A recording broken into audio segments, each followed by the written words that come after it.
Hello students, good evening to all of you students. मैं उम्मीद करके चल रहा हूं कि लॉकडाउन में आप अच्छे से पढ़ाई कर रहे होंगे। पिछले लेक्चर में हमने एडजॉइंट खत्म कर लिया था, ठीक है, एडजॉइंट ऑफ मैट्रिक्स खत्म कर लिया था और मैंने कहा था कि अगले लेक्चर में हम इनवर्स के बारे में बात करेंगे। तो जैसा कि मैंने पिछले लेक्चर में कहा था कि इनवर्स के बारे में बात करेंगे, ठीक उसी प्रकार आज मैं इनवर्स के बारे में बात करूंगा, ठीक है, कि क्या होता है inverse matrix, inverse of A matrix, inverse of A matrix. एक मैट्रिक्स का इनवर्स क्या होता है, ठीक है। तो देखिए बहुत ही सिंपल सा है कि क्या होता है। जैसे एडजॉइंट को हमने बहुत आसानी से डिफाइन कर लिया था, उसी तरह इनवर्स को भी हम बहुत सिंपली डिफाइन कर सकते हैं, ठीक है। लिखिए A square matrix A square matrix, या फिर मैं बोर्ड पे लिख देता हूं A square matrix A square matrix A square matrix A is said to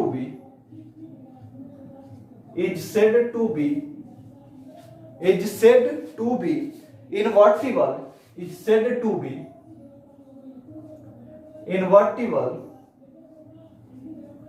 invertible if it is non-singular, if it is non-singular, if it is non-singular, singular, that is determinant value of a is not equals to 0, ठीक है।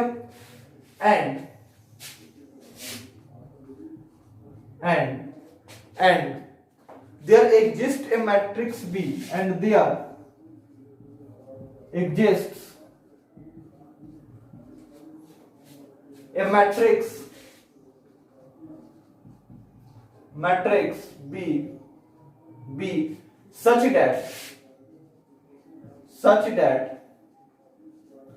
AB is equals to BA is equals to I, ठीक है। AB is equals to BA is equals to I. Here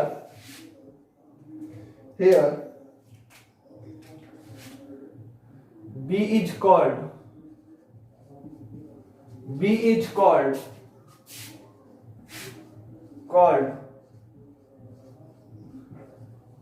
the inverse of A. B is called the inverse of A. समझ में आ रहा है क्या लिखा हुआ है students? B is called the inverse of A and is denoted by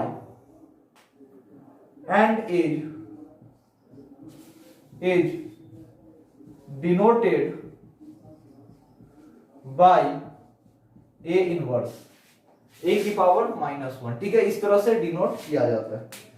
देखिए सबसे पहले समझिए कि क्या होता है, ठीक है। इनवर्स मैट्रिक्स होता क्या है, कैसे कब एग्जिस्ट करता है, ठीक है।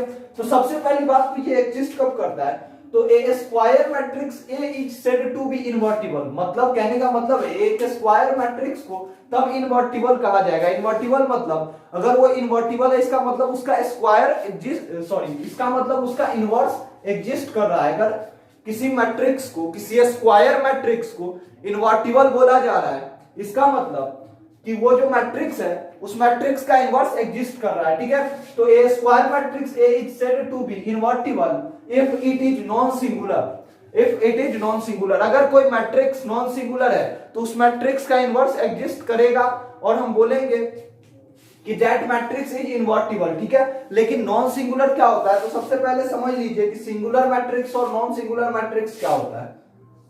तो देखिए नॉन सिंगुलर मैट्रिक्स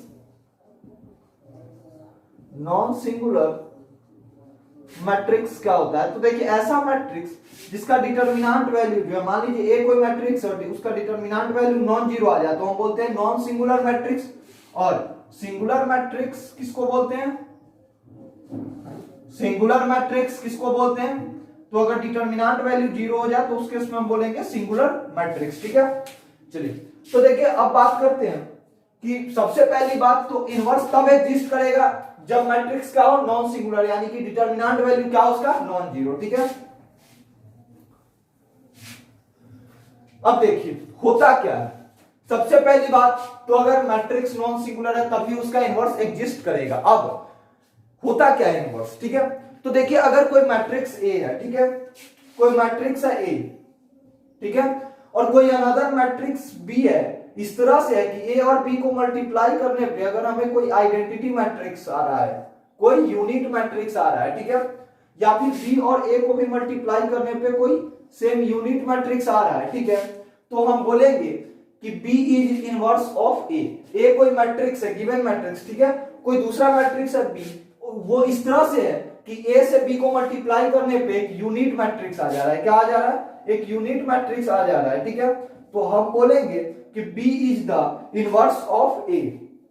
हम क्या बोलेंगे, B is the inverse of A, inverse of A, that is B is equals to A inverse. ठीक है, तो अगर कोई मैट्रिक्स है, ठीक है, जिसको मैट्रिक्स ए से मल्टीप्लाई करने पे रिजल्टेंट एक स्क्वायर, एक यूनिट मैट्रिक्स बन जा रहा है, ठीक है, तो वो जो मैट्रिक्स है जिसको मैंने मल्टीप्लाई किया था उसको गिवन मैट्रिक्स ए का, गिवन मैट्रिक्स ए का इनवर्स कहा जाएगा। ठीक है, गिवन मैट्रिक्स ए का इनवर्स कहा जाएगा। ठीक है, तो वही चीज लिखा हुआ है, and there exists a matrix B such that ab is equals to ba is equals to ab is equals to ba is equals to I मतलब आइडेंटिटी मैट्रिक्स, यूनिट मैट्रिक्स। ठीक है, here b is called the inverse of a and is denoted by a inverse। ठीक है, तो ये चीज आप लोगों को क्लियर हो गया होगा कि इनवर्स मैट्रिक्स होता क्या है, समझ में आ रहा है। चलिए इसको लिखिए फिर हम आगे बढ़ते हैं, या फिर लिखने की जरूरत नहीं है, इसको आप सिर्फ डेफिनेशन लिखिए फिर इससे आगे हम बढ़ते हैं। ठीक है,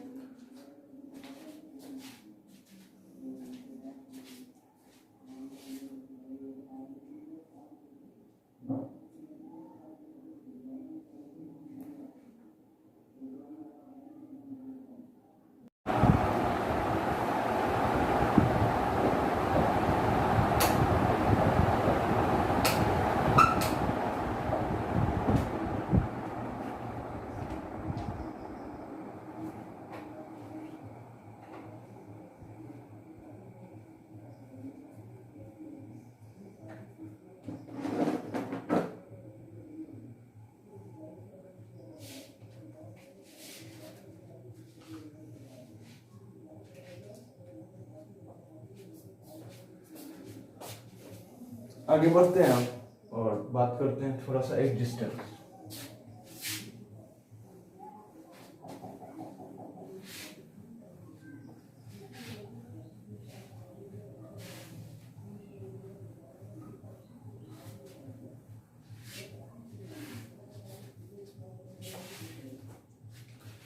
तो अब देखिए मैंने कल आप लोगों को एक थ्योरम लिखाया था कि a into adjoint of a into adjoint of a is equals to mod of a into unit matrix। ऐसा कुछ मैंने लिखवाया था, आप लोगों को लिखवाया था या नहीं लिखवाया था। अब देखिए क्या कर रहा हूं मैं, इस mod a को मैं इधर ले आ रहा हूं। ठीक है, तो कितना आ जाएगा, a into adjoint of a upon mod of a, ऐसा कुछ लिख सकता हूं मैं, that is equals to unit matrix। अब देखिए ये देखिए कोई एक मैट्रिक्स है ए, ठीक है, और मल्टीप्लाइड बाय ये कोई सेकंड मैट्रिक्स है। ठीक है, तो देखिए ए और बी, या इसको थोड़ी देर के लिए मान लीजिए बी, तो जरा ध्यान से देखिए कि ए और बी दो मैट्रिक्स यहां पे लिखा हुआ है जिनका प्रोडक्ट जो है क्या आ रहा है, यूनिट मैट्रिक्स आ रहा है, यूनिट मैट्रिक्स आ रहा है।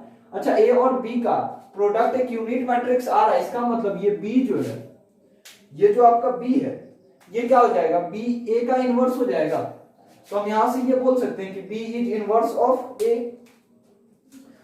B is inverse of A, और B दिए हुए क्या है जरा ध्यान से देखिए, तो B का वैल्यू क्या है, adjoint of A upon mod of A। B क्या है, B is equals to adjoint of A upon mod of A। Mod of A means determinant value of A। बार बार मेरे मुंह से मॉड ऑफ A निकल जा रहा है, इसका मतलब ये मत समझिए कि ए का मैग्नीट्यूड, नहीं, डिटर्मिनेंट वैल्यू ऑफ ए। ठीक है, तो A into adjoint of A upon mod of A is equals to क्या है, यूनिट मैट्रिक्स, और मैंने इसको थोड़ी देर के लिए मान लिया बी। देखिए ए इंटू बी क्या आ रहा है, यूनिट मैट्रिक्स, यानी कि बी क्या है, ए का इनवर्स है, और बी का वैल्यू क्या दिए हुए हैं, बी का value adjoint of A upon determinant value of A, और इसी को हम क्या लिख सकते हैं, ए इनवर्स लिख सकते हैं। तो यहां से देखिए हमारा ए इनवर्स का वैल्यू क्या आ गया, adjoint of A, adjoint of A upon determinant value of A. समझ में आ रहा है, बहुत इंपॉर्टेंट है ये चीज, आपको याद रखिएगा कि किसी भी मैट्रिक्स ए का इनवर्स क्या होगा, तो उस मैट्रिक्स का एडजॉइंट अपॉन उस मैट्रिक्स का डिटरमिनेंट वैल्यू। समझ में आ रहा है। अब इसको लिखिए, फिर हम आगे इसके प्रॉपर्टी पे बढ़ते हैं। अच्छा अब देखिए ए के इनवर्स के लिए क्यों नेसेसरी था, इसका ए के इनवर्स के लिए क्यों नेसेसरी था कि ए एक नॉन सिंगुलर मैट्रिक्स हो। देखिए इसी के लिए, क्योंकि देखिए यहाँ पे क्या है, ए का डिटरमिनेंट वैल्यू डिनोमिनेटर में आ रहा है, अगर ये जीरो हो जाएगा तो ए इनवर्स डिफाइंड ही नहीं हो पाएगा, इसीलिए ये उसी मैट्रिक्स का इनवर्स डिफाइन हो पाएगा जिसका डिटरमिनेंट वैल्यू नॉन जीरो, जो कि यहां से पता चल रहा है। ठीक है, तो necessary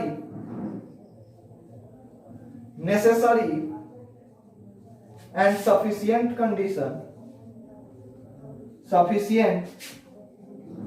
condition for a matrix, necessary and sufficient condition for a square matrix,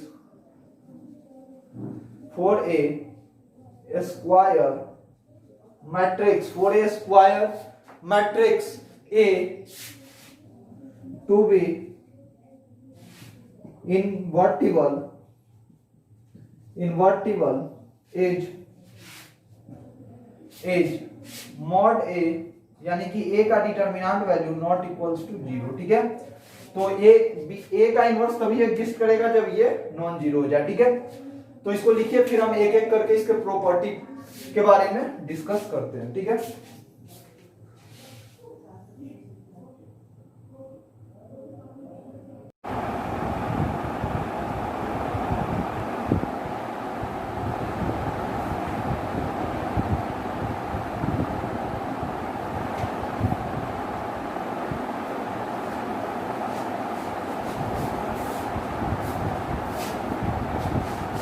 तो स्टूडेंट्स अब हम इनवर्स के प्रॉपर्टीज को देखते हैं। ठीक है, प्रॉपर्टीज ऑफ इनवर्स। देखिए सबसे पहला प्रॉपर्टी है, वो कह रहा है if A and B are invertible, मतलब अगर ए और बी का इनवर्स एग्जिस्ट करता है, ठीक है, तो if A and B are the invertible matrix of same order. ठीक है, ए और बी अगर सेम ऑर्डर का इनवर्टिबल मैट्रिक्स है, यानी कि ए और बी मैट्रिक्स जो है वो सेम ऑर्डर का है, साथ ही साथ दोनों का इनवर्स एग्जिस्ट कर रहा है, अगर ये हुआ तो ए बी का भी इनवर्स जो है ए इंटू बी, ए बी के प्रोडक्ट का भी इनवर्स एग्जिस्ट करेगा, और वो किसके इक्वल होगा, B inverse into A inverse के इक्वल। किसके इक्वल होगा, B inverse into A inverse. ठीक है, इसी का जनरलाइज है, यहाँ पे इसी का जनरलाइज वर्जन है।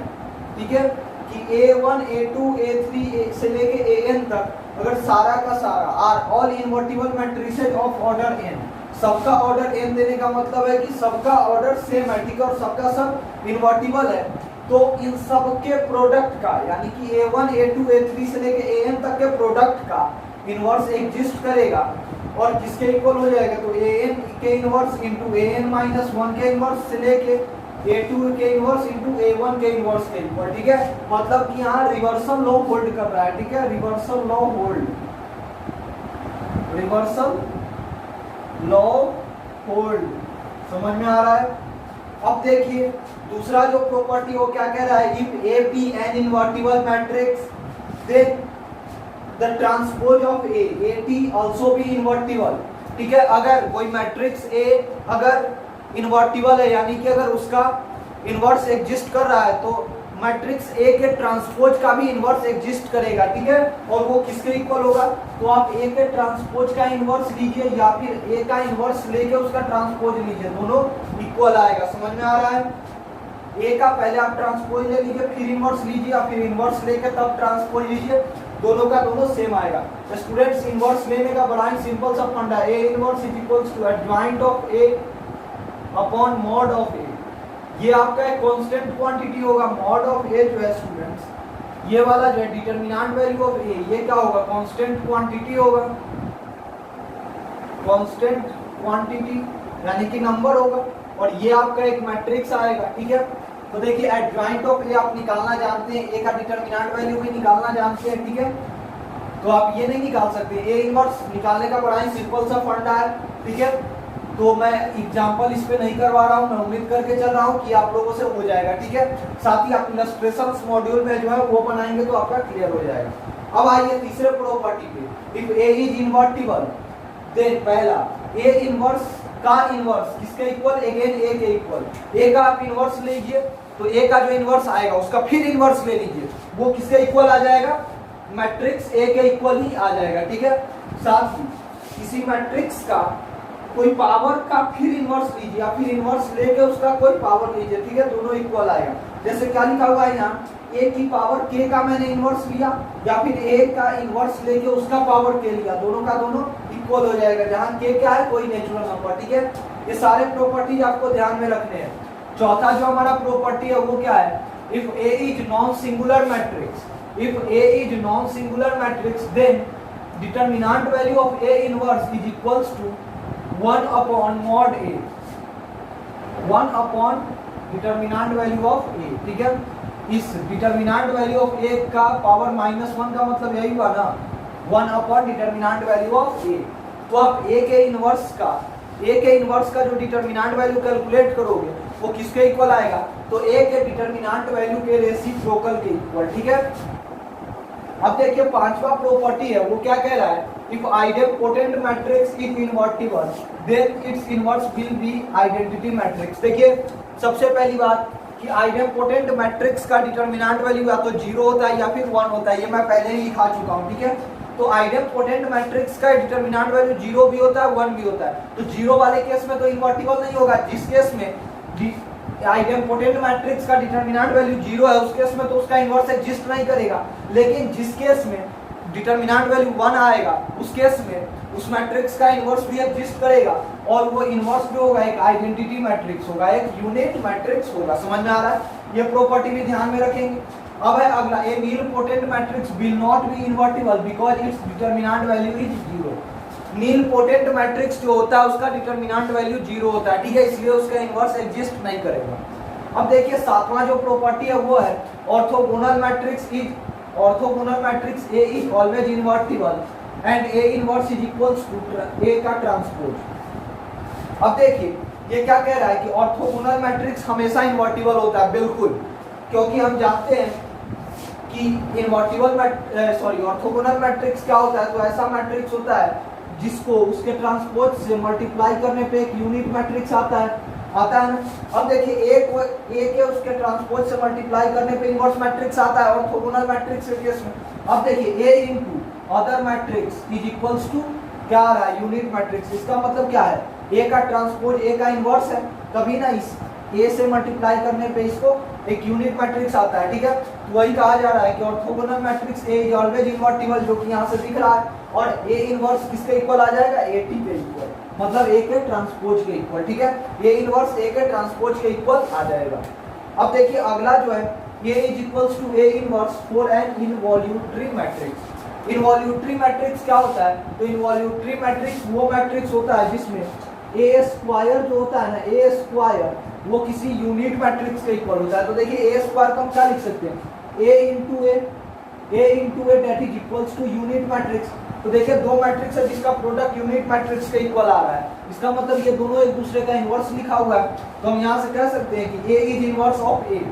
तो इनवॉल्यूटरी मैट्रिक्स के केस में मैट्रिक्स जो है अपना इनवर्स खुद ही होता है, ठीक है। तो ये आठों प्रॉपर्टी आप ध्यान में रखिए, ठीक है। फिर मैं कुछ एक दो लॉ है, कैंसिलेशन लॉ, वो मैं बता रहा हूँ, ठीक है। तो इन आठों प्रॉपर्टी को नोट कीजिए और अच्छे से याद रखेंगे, इसको क्वेश्चंस में इसका अच्छा यूज आता है।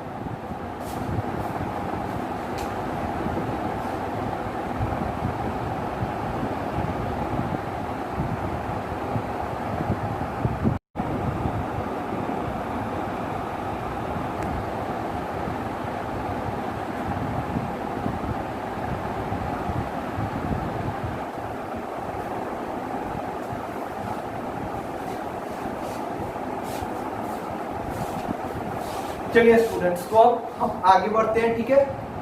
मैं उम्मीद करता हूँ आप लोग इसको स्क्रीन को पॉज कीजिएगा और अच्छे से नोट कीजिएगा, और मैं उम्मीद करके चल रहा हूँ कि एक एक प्रॉपर्टी को आप अच्छे से याद रखेंगे, ठीक है। और स्टूडेंट्स, इनवर्स निकालना भी आपको आ रहा होगा, ठीक है।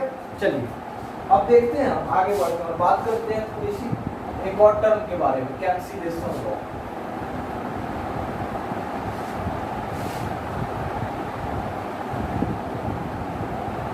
अब देखिए कि जैसे दो matrix A into P is equals to A into C लिखा हुआ है, ठीक है। If A, B and C, if A, B and C are non singular matrix, non singular matrix of same order, matrix of same order, same order, and AB is equals to AC, this implies B is equals to C, ठीक है। दो matrix A और B का product अगर अलग दो matrix A और C के प्रोडक्ट के इक्वल आता है, ठीक है, तो हम बोलेंगे कि B और C इक्वल होगा, ठीक है। इसका मतलब मैट्रिक्स B और मैट्रिक्स C इक्वल होगा। मैट्रिक्स B और मैट्रिक्स C को इक्वल करने का मतलब है कि ये दोनों कैंसिल होगा, A और A कैंसिल हो जाएगा, ठीक है। यानी कि देखिए लेफ्ट वाला जो टर्म है वो कैंसिल हो रहा है, ठीक है। इसी को बोला जाता है लेफ्ट कैंसिलेशन, लेफ्ट कैंसिलेशन, ठीक है। अगर सेम प्रोडक्ट में AB इंटू AC लिखा हुआ है तो हम A को कैंसिल कर सकते हैं, ठीक है। इसी तरह अगर लिखा हुआ है आपका CA is equals to BA, तो हम यहाँ से अगेन बोलेंगे B is equals to C, ठीक है। क्या बोलेंगे? B is equals to C, क्यों? क्योंकि देखिए A और A सेम है और वो कैंसिल हो रहा है। लेकिन देखिए अब की बार क्या है, राइट साइड में A और A, ये A भी राइट साइड में, ये A भी राइट साइड में, तो A और A कैंसिल आउट हो गया, तो इसको हम लोग बोलेंगे राइट कैंसिलेशन लॉ, ठीक है।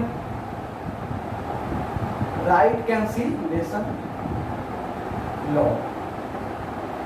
देखिए दोनों के राइट साइड में या दोनों के लेफ्ट साइड में कोई टर्म कॉमन आ रहा है, कोई मैट्रिक्स कॉमन आ रहा है, तो उसको हम कैंसिल कर सकते हैं। हाँ, लेकिन एक चीज ध्यान रखिए, ये तभी वैलिड होगा, note that these law, these cancellation law, these cancellation law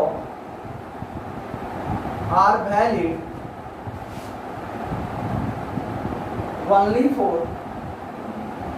non-singular matrix, non-singular matrix, ठीक है। ये नॉन सिंगुलर मैट्रिक्स के लिए ही वैलिड है, ठीक है। सारे मैट्रिक्स के लिए ये वैलिड नहीं है, ठीक है स्टूडेंट्स। तो आप कुछ मैं होमवर्क दे देता हूँ, आज मैं यहीं पर रहने देता हूँ और कुछ मैं होमवर्क दे देता हूँ, ठीक है।